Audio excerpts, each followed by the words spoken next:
কিন্তু এই সব কিছুর পেছনে যেটা শুরুতে বলছিলাম যে আসলে আমরা কি সত্যিকার অর্থে ডক্টর মোহাম্মদ ইউনূস এতগুলো প্রতিষ্ঠান চালাতে গিয়ে গ্রামীণ ব্যাংক সহ যেগুলো তিনি প্রতিষ্ঠা করেছেন প্রায় ৩৯টা বোধহয় প্রতিষ্ঠান, সেগুলোতে কি কি অনিয়ম দুর্নীতি করেছেন, সেই দুর্নীতি অনিয়মের মাত্রা কতখানি, এখনকার বাস্তবতায় তার চেয়ে হাজার হাজার গুণ বেশি দুর্নীতি অনিয়ম যেগুলো হয় সেগুলো সরকার দেখে কিনা, বিবেচনা নেয় কিনা, এরকম বহু প্রশ্ন আসতে পারে। কিন্তু ডক্টর ইউনূস সাহেবকে এই সরকার ধরেছেন এবং তাকে নানানভাবে বিচারের আওতায়, কাঠগড়ায়, আদালতে নেওয়ার চেষ্টা করছেন, বক্তব্যের মাধ্যমে, আইনি প্রক্রিয়ার মাধ্যমে তাকে হেয় বা ছোট করার চেষ্টা করছেন। বিপরীতে তিনি তার অসহায়ত্বের কথা বলে সহানুভূতি নিচ্ছেন, একই সাথে তার যে বহির্বিশ্বের শক্তি, পরিচিতি, প্রভাব,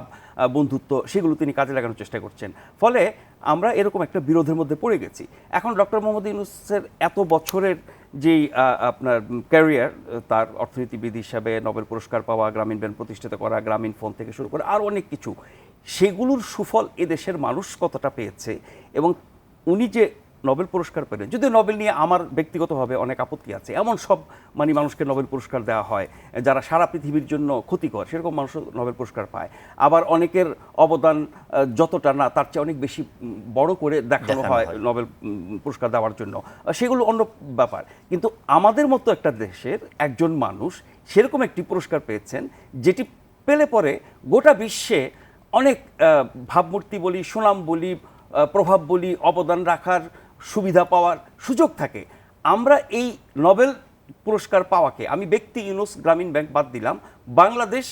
নোবেল পুরস্কার পেয়েছে, সেটাকে আমরা ইতিবাচকভাবে কাজে লাগাচ্ছি না নেতিবাচকভাবে কাজে লাগাচ্ছি? ব্যক্তির বিরুদ্ধে লাগতে গিয়ে আমরা ওই সুবিধাটাকে হাতছাড়া করছি কিনা, বা যতই আপনি আইনি প্রক্রিয়ার কথা বলেন, তদন্ত, বিচার, প্রমাণ, তথ্য সব কিছু বলেন না কেন, সারা বিশ্বের ধারণা কিন্তু ওই ডক্টর ইউনূসের পক্ষে, যে তাকে হয়রানি করছে সরকার, তাকে একরকমের কি বলবো আক্রমণের শিকার করছে, তার বিরুদ্ধে অন্যায় অবিচার করা হচ্ছে, তার মতো একটা ব্যক্তিকে এরকম করা হচ্ছে কারণ তিনি পশ্চিমের বন্ধু, আমেরিকার বন্ধু, ইত্যাদি ইত্যাদি। ফলে ওইটা ধারণা হতে পারে, আইন আদালতে কি প্রমাণ করবেন সেটা বড় কথা না, কিন্তু আইনের বাইরে যে দুনিয়া আছে সেই জায়গাটাতে আমরা জাতীয়ভাবে, জাতি হিসেবে, দেশ হিসেবে ক্ষতিগ্রস্ত হচ্ছি, এটা অস্বীকার করার কোনো উপায় নাই।